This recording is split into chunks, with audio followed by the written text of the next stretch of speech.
Hey girl, hey. How we doing today? I am wondering if your boundaries are feeling strong. That's where it's at. I have a lot kind of churning for me at the moment. I slept in, well, I didn't sleep in. I snuggled in about 20 minutes overtime. So dry shampoo, holla. And so I've been thinking, I was laying in bed thinking this morning, and then I was thinking this morning too, as, getting ready about trauma bonds. We'll bring it back, the conversation back. There's so much I want to say about trauma bonds. And I don't know. I've done some research on what makes an effective YouTube video, and the answer is content. So I think I'm going to worry less about time. I'm going to say what I have to say and let that ish go. That I can't be worried about, like, this isn't TikTok. This isn't, like, Instagram. I don't need to, this is some heavy stuff that we are processing. And I can't be under the kind of pressure that I can just package it and stick it out the drive-through window to you and tell you have a nice day. I'm just not doing that. I'm not doing that. I'm going to process with you. We're going to take our time. And for the people that, this resonates with, you'll make the time. I can only do me and put out what I feel is worthwhile. And in that vein, you can always stop and start the videos, watch it in increments. But this idea or this pressure that I'm putting on myself that it has to be 15 minutes or less, it's not a pizza. It's not, this is deep, difficult, profound, hard work that we're doing here. And, yeah, I can't rush it. Anyway. That being said, I'm going to try not to talk, like just verbal dribble. So one of the things within the trauma bond that I wanted to talk about, I read this just pure filth this morning. And I thought I'd share it with you because I can share it and then I can delete it from my news feed because it's toxic as shit and it's disgusting. That it's even out there.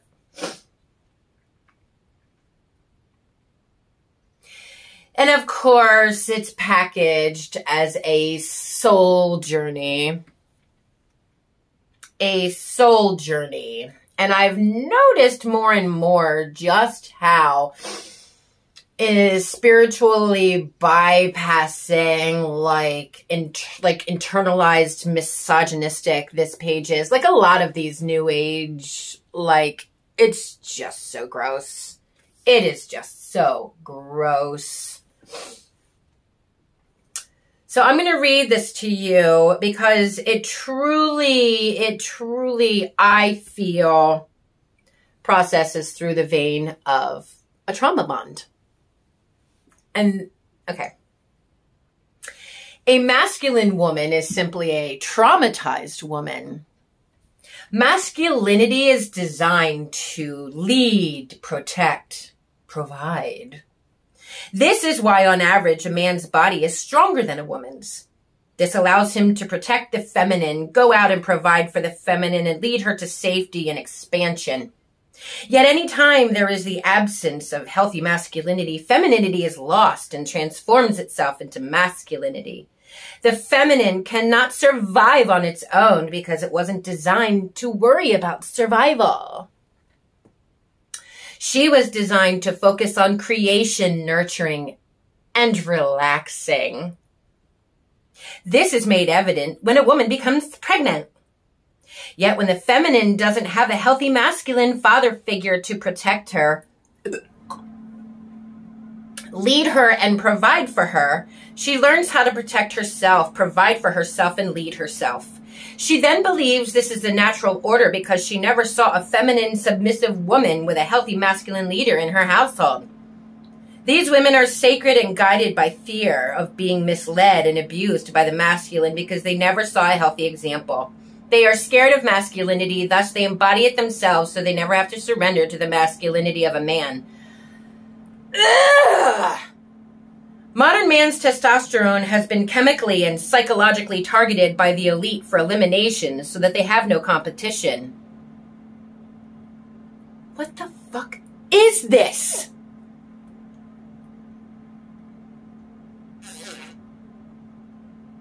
Masculinity is hard, strong, decisive, logical, and brings order to chaos. Femininity is soft, delicate, indecisive, emotional, and goes with the flow. Parentheses, chaotic. You cannot make this shit up. Yet in today's time, women are praised for being strong, hard, and independent, which makes appearing feminine seem like it's weaker. Yet remember, the divine feminine superpower is surrendering. I can't even continue to read this. Yet once the masculine woman heals from false masculine programming and childhood traumas, she will naturally become more open and feminine. She will then understand her natural place is to follow, not lead the masculine. Her natural state is to be relaxed, not in control, and aid in tension, trying to maintain leadership over those under her. Water and earth are the two feminine elements of this plane. And the more feminine woman becomes, the more she will be flexible, soft like water, and nurturing and relaxed like the earth. No woman wants to truly be masculine. They are just masculine because of fear and trauma, and because this is all they know. They try to make it look good and shame feminine women for being submissive and being fully provided for on all levels. All women have the ability to become their most feminine, divine versions of themselves, yet the first thing that is required is the surrendering of the ego, which is a masculine component. A truly healed woman becomes feminine automatically by default because she has returned to her natural state. You deserve to be fully feminine. You deserve to be stress-free and relaxed. You deserve to be fully provided for on all levels. All glory be to the Most High. Smile and give thanks.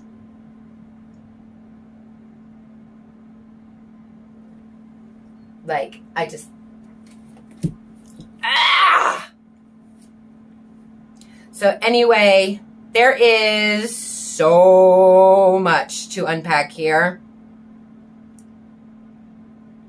It is so disgusting. It is absolutely disgusting. Talk about internalized misogyny, and it just absolutely reeks of the patriarch and toxic masculinity. Oh my God, the filth. The absolute filth. And it absolutely, I can see where I have my work to do. Oh, it's just trauma, is it? Well, who's causing the goddamn trauma? The people that we're supposed to surrender to, right? Which brings me to a trauma bond.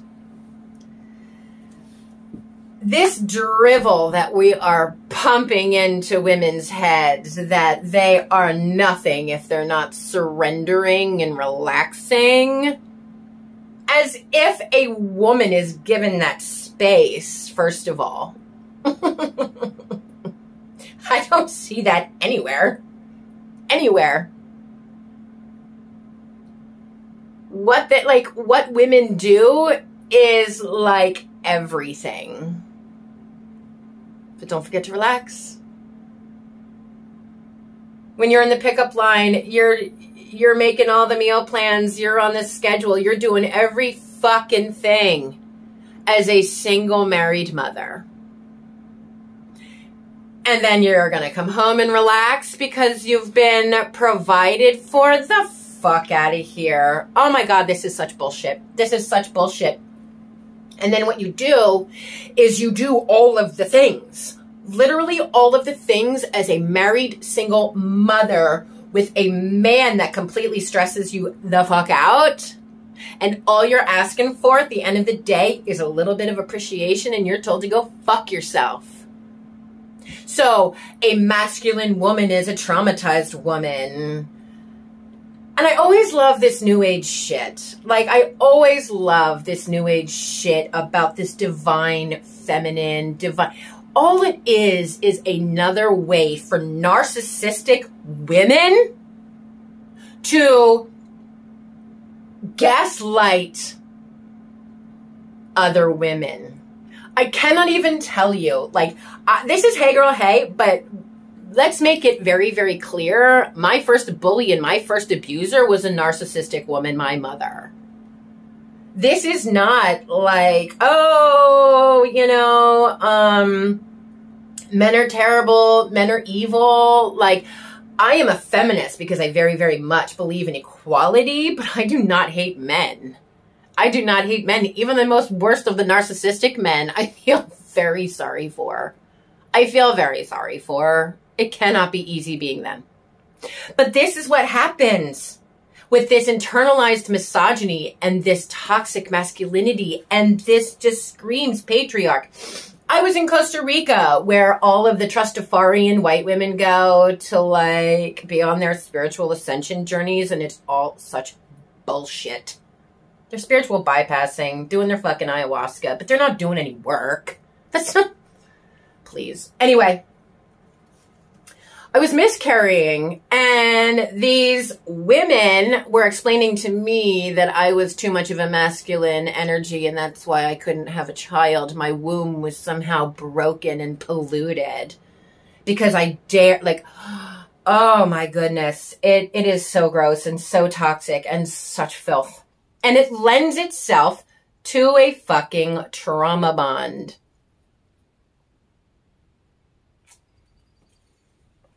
When I talk about childhood and unpacking childhood, I am not just talking about our relationship with our parents. I'm not just talking about our childhood trauma as it relates to being in the home. Think back when you were little, all of the messages that you were receiving about your worth. How hypersexualized you were almost immediately by the time you could walk. Pageant kids looking at you.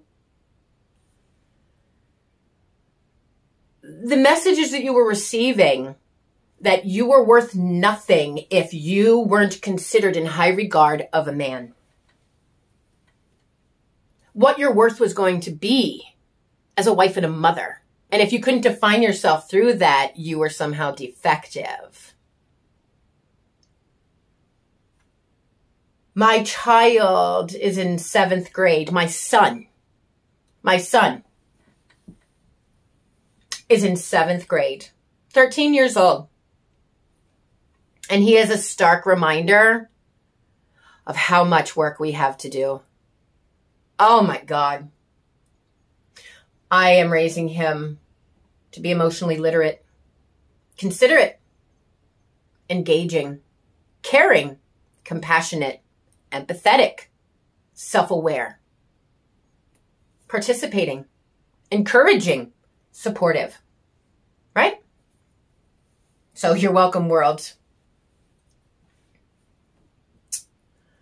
He goes into school and he is sandwiched between boys, rife, already with toxic masculinity and patriarch, already looking at women as receptacles, as holes.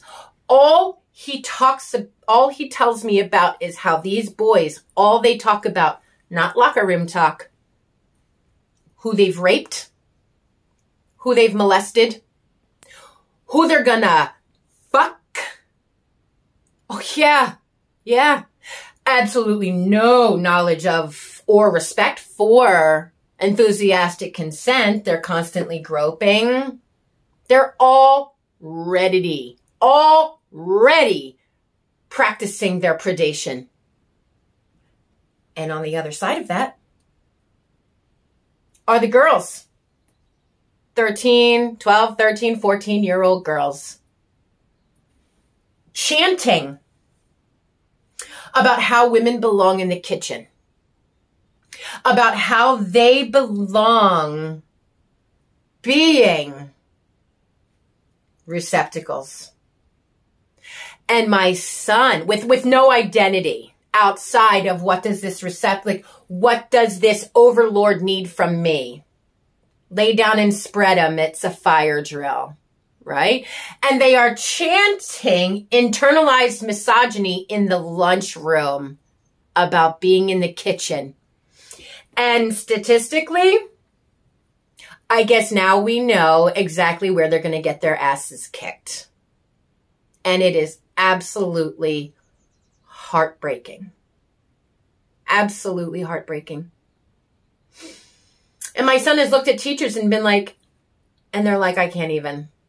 What are these goddamn messages? This is not just our childhood. This is being paid forward. Please don't think for a second. This system isn't working exactly the way it was designed. Exactly the way it was designed. So now there is this wildly toxic gal with her sights set on my son. And I have to keep reminding him about his own boundaries and that we've been through a lot of trauma, and maybe now's not the best time to start dating. Maybe he needs to start, just focusing on himself, practicing his boundaries, and this energy vampire keeps trying to suck him in. She doesn't ask how he's doing. She doesn't ask what's going on in his world. She doesn't give a fuck what is his favorite color. All she wants to do is have a good looking dumping ground for all of her shit. And so we have to talk about it pretty much on the regular. I let him know when she's texting him, and he can decide whether or not, but man, is she trying to get her hooks in him. Oh my God. And I said, you know what, baby? Let me put it to you this way. I strongly encourage you to be who you are. I strongly encourage you to explore yourself in your world. More than anything, I encourage you to stay all the way away from someone that will never see themselves as your equal. From one side or the other. Either you're better than them or they're better than you. No, no, no, no, no. Stay all the way away from that. That is some sick-ass toxic shit that's already brewing in 7th grade. 7th grade. And here we are in the 3rd season of our life, and we're still these 7th graders trying to figure it the fuck out. I can't even tell you. I've been watching kind of an in, like a fly in the wall, on my narcissistic abuse recovery pages. And I can't even tell you how many women are like, how do I get back at him? How do I get back at him for what he's done to me? How do I make him see that he wants to love me? How do I make him see that he should love me? How do I get back at him? How should he love me? How? They are so focused on revenge or desperation.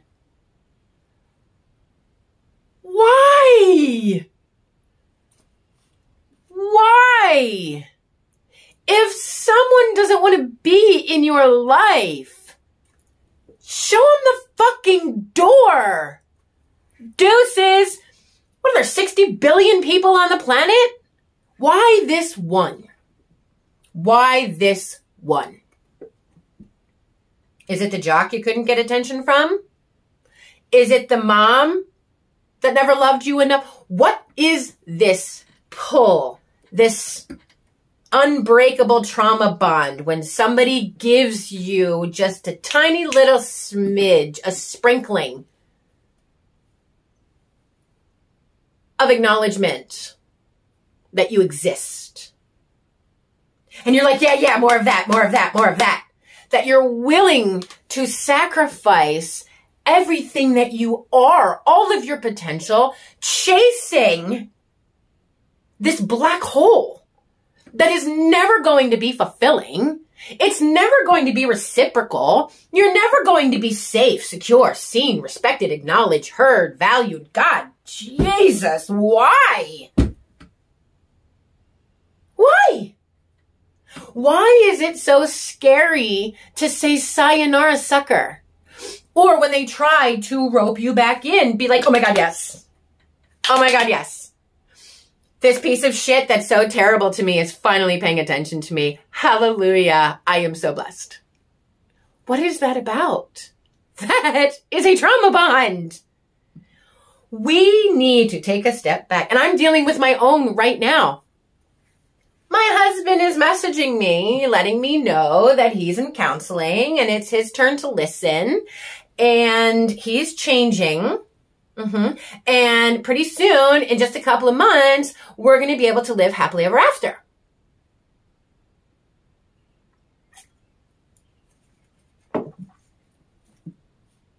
And I can't even tell you that piece of my swollen ass lizard brain that's like, finally,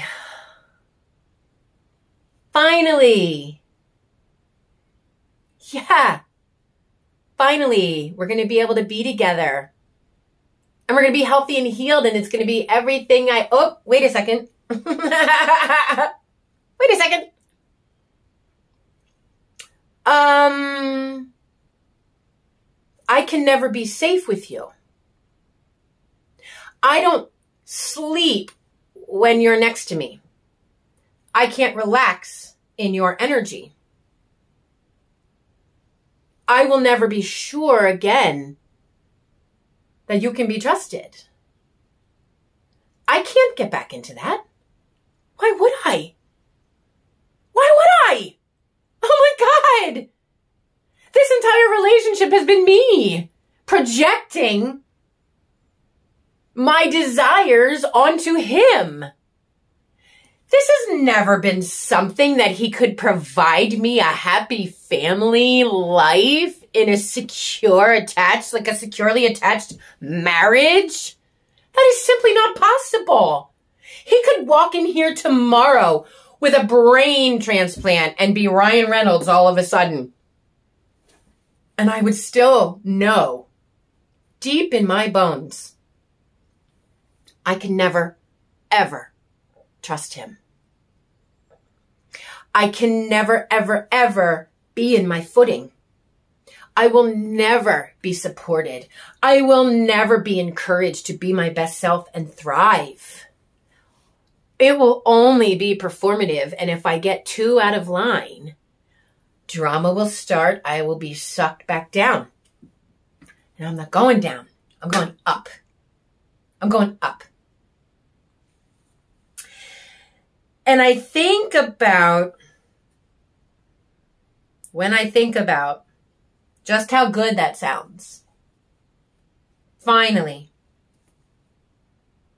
5.5 years of abject torture, humiliation, belittling, gaslighting, word salads, explanations, the denial of my very existence.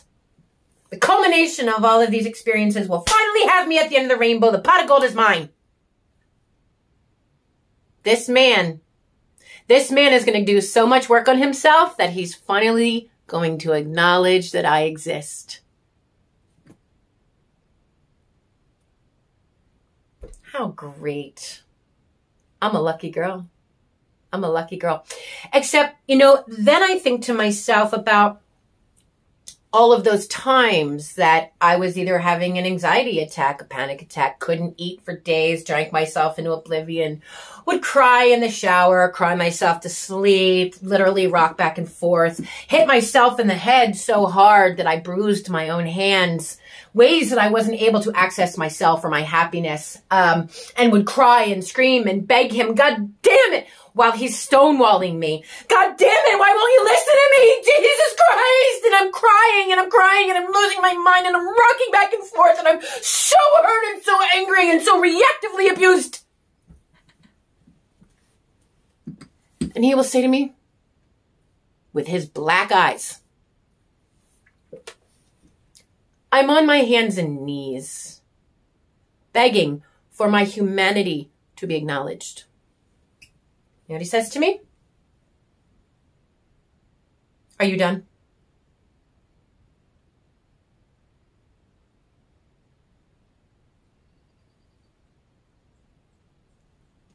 Are you done? Oh. That's what I've been chasing for 5.5 years.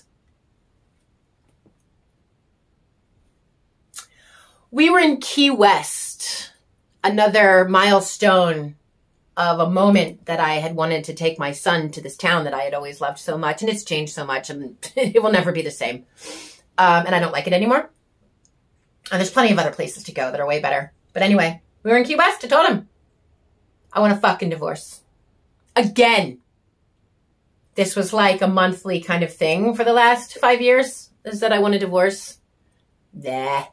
That's just something you say. Go fuck yourself and make me a sandwich. So we were in Key West, sitting by, and of course I'd been drinking because I'm fucking invisible and who fucking cares? I can make all the plans and get all excited and try to come up with an itinerary and we're doing this trip and no, it's just expensive. I sit for days and drink while all the plans fall through and it's fucking pointless to try to do anything because it's always sabotaged, right? There's no nothing. No nothing. It's literally, I was sitting there one night, of course, my son playing his video games. We're not out as a family having fun, walking the streets of Key West, enjoying the sights and sounds, and, you know, none of that. He's in a fucking room with air conditioning on this wildly, massively expensive trip that we drove hours and hours to get to that was a fucking another disaster because they always are. They always are. Sitting by the pool, he and I. And of course it's a fight. There's chaos, there's drama, there's trauma. You know, just constant. While he's explaining to me I don't really want a divorce. And I'm like, can you please just stop talking at me? We're not actually having a conversation. Can you please just stop talking at me? Beautiful pool, waterfall, shells. Like it was just lovely. It was just lovely. And I played, can you please just, you know, I'm musical. Can you please just stop talking at me and listen to this song? And I played Desiree's Kissing You from the Romeo and Juliet soundtrack. It's like my heart song. Right? And I'm sitting there while he's belittling me and berating me and missing the moment entirely because there's never going to be moments. And I'm just sitting there in my own head, daydreaming about the time that, one, I have a partner where I don't have to constantly diffuse situations. Two, I can be poolside where we're the only people there. We can find the lights and get a little busy. And three, I don't even have to play that song because they're already busy kissing my face off because there isn't the drama and the trauma and the strife and the antagonism and the constant belittling. And every time I say something, there's a rebuttal and like my entire existence is up for debate. So I have to wonder, when you're handed this gift of a narcissist that tells you to go fuck yourself, you know what you say? Thank you. Thank you. I think I will. I think I will. And then you leave that relationship and you go no contact, or you gray rock, or you do all of the things that you need to do a swan dive into your own healing, that you could want to harm someone else that has harmed you. Because that is not the way. Harm does not heal. Harm just harms. You wish them well. You wish their next supply well. And you wish yourself well. And then you go operate to that end. And you extrapolate all of the things and all of the voices that are in your head that are not yours. And you wish them well. You don't need revenge. You just need to go and take care of yourself. Go do all the things that you could never do. Why chase someone that makes it very clear they don't love you, respect you, want you in their life, and consider you less than a piece of trash? I've had that conversation with my husband, trying to get his attention, trying to get him to understand me, trying to hear me. And I was pointing out, as it was happening in real time, that piece of trash on the floor, that piece of dirt on the floor is more important to you than the words that are coming out of your wife's mouth. And at some point you just say, all right, I got it. I got it. And you know what I'm going to do now? I'm going to take all of that and I am going to walk into this season holding my own hand in happiness and gratitude and freedom. And if that makes me a masculine feminine, well, then you can kiss my whole asshole. Like, seriously. The fact that I should dare to feel like I should be safe in my own home, that I should have a reciprocal, supportive, creative love. How dare I, right? Well, you know what? Let's be bold. Let's be bold and do that thing. And when they tell you exactly and they show you, they're going to tell you and show you. And that's the cognitive dissonance. They're going to tell you one thing and do the exact opposite. Or they're going to tell you and show you. And you know what you do? You believe them and you let it go. And you move on and you walk into what is going to be your best, most thriving self. And that should be the most inspiring part. That you can take all of that pain and hurt and create a world that you finally have climbed over childhood. You've climbed over adolescence. You've climbed over all of your poor decisions or the ones you're going to spare yourself from making again. And you get to walk into your everyday safe, happy, secure, seen, valued, and heard. Why? Because you are going to give it to yourself. And you're going to change your life entirely. Me too. That's what this is. That's what we're doing here. And I cannot even begin to tell you how exciting that is. You mean that I can just have happiness and gratitude and walk into my house and feel safe? You mean I can just close my eyes at night and sleep? You mean my hair doesn't have to fall out? You mean I don't have to have an eating disorder? Do you mean that I don't have to abuse alcohol? That I can just simply paint and garden and raise my child in peace? Oh, hell yes. Oh, hell yes. I am so here for it, and I am cheering you on too. I gotta go get my dogs in. All right. Mwah. Have a great day. I'm so inspired, and I hope you are too. Congratulations on your freedom. Let's go kill it.